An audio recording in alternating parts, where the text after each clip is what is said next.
Hello, I'd like to talk to you a little bit about World Communion Sunday. Today, October 2nd, was observed in many churches throughout the country and the world as World Communion. It was begun in 1933 at the instigation or initiation of a Presbyterian minister in Pittsburgh, Pennsylvania, Reverend Hugh Thompson Kerr. And in 1933, he recommended it not only for his congregation, but for the whole Presbyterian denomination.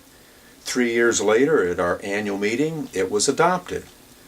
4 years later, in 1940, it was adopted by what was called then the Federal Council of Churches, now the National Council of Churches. After World War II, it was also adopted by what is now known as the World Council of Churches, so that all of the Protestants which were throughout the whole world connected with those bodies celebrated the first Sunday of each October as a oneness in spirit with one another. The Roman Catholics never have officially joined it, but I believe some of them also recognize this Sunday also as a way that we can celebrate our oneness with each other. It keeps growing. Now, it wasn't a traditional belief in the early church in the 4th century that we could recognize the same spirit in all peoples, such as different groups and others that weren't Catholic, but it keeps growing because of this increasing recognition that we're all one. How has that happened? Well, for some of us, it's come from reading and studying scriptures, the traditional scriptures, Hebrew scriptures, the early church writings. We see those elements of universalism in both what we call the Old Testament and the New. We see it in Isaiah, the dream of Israel, Syria, and Egypt, all being under one God. We saw it in the blessing of Abraham, that he was to go out, as the story goes, and become a blessing for all the earth. We saw it in the ministry of Jesus, going to the outcast, those who were considered Gentile or heathen, and saying, like he did about the Good Samaritan, he'd never had seen such love and kindness in the one who wasn't even, in the in-group, so to speak. We see it in Acts, where Peter discovers through the vision of call to Cornelius that there is everybody in every land who fears or reveres God and tries to do right what is in his sight is acceptable to God. We see it in John's Gospel, where God loves the whole world so much that he gave to it his Son, which is a part of who we are, so that we will have life and freedom rather than, just a waste of life in illusions. We've also seen it in the discovery of those early Christian documents called the Nag Hammadi documents, where we have discovered that prior to the 4th century, there was this strong emphasis that the light, the God self, the Christ self, the kingdom, the presence was in every one of us.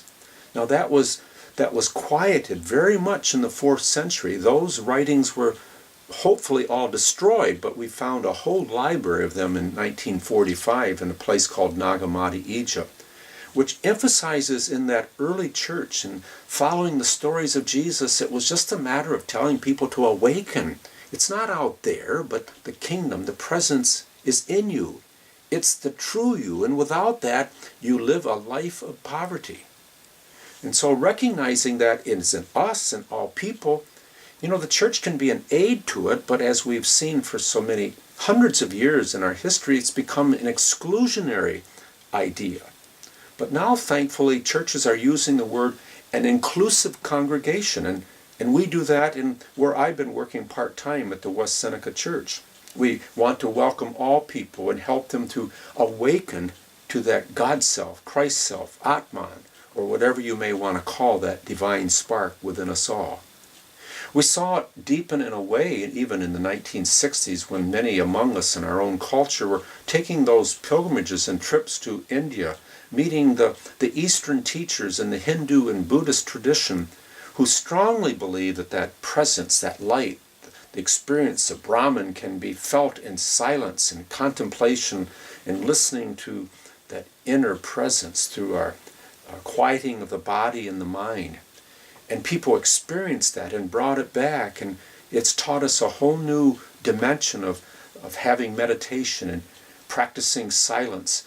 Having yoga classes within churches becomes almost, common these days in many places. Practices which a few years ago were banned because they were heathen. Now we're seeing that everybody in all places, regardless of the form or visual outward appearances, has the potential for that awakening and presence within. To me, it's kind of a turning point these days for churches, because churches that have remained in that exclusionary mentality that, unless you say our words and repeat our creeds and sing our songs and follow our rules, you can't have salvation or cannot be accepted into heaven, God forbid. People just don't buy that. But people are recognizing that if the church is exclusionary to them, then they can just sit in their own backyard or in their own chair, in their own room on a kneeler, and experience and have access to the same power, to the same awakening. So if the churches are going to survive tomorrow that had been exclusionary, as our own denomination was, the Presbyterians, for many years, I believe we have to awaken. We have to aid people that they can experience it when they're with us, but they can experience it when they're not with us. And in fact, every congregation, I believe, ought to have some type of meditation experience that's offered not only in Sunday services, but during the week, where people can gather and practice and share what they feel and find and discover within. That's the future of the church. I felt some of that a few days ago when we joined together with the Unity Singers, those wonderful singers that came to West Seneca Church. People often said to me, well, who are those Unity people? Should we be singing? I mean, are they Unitarians? Are they the Unification Church? Who are they? And I said, they're God's children. And when we had that experience, we felt it. I felt almost like weeping at times because of the liveliness, the joy, the love, and the compassion which was experienced that evening through the singers and the people who were there. So it's a new day. It's an expansive, inclusive kind of world communion. I hope you enjoy celebrating it this day if you've had. If not, you can celebrate it each day wherever you are. May you experience that peace in you, see it in everybody around you, even though they often don't. May you see it. Help them to be in touch with it by letting go attachments and so many of the illusions to things that just don't really matter. And to see that we're not just our bodies, but we are those eternal spirits, joined with the Creator of the universe and with all of God's children. May you know that and experience it, and have peace deep in your heart and mind this day and every day. Namaste and good night.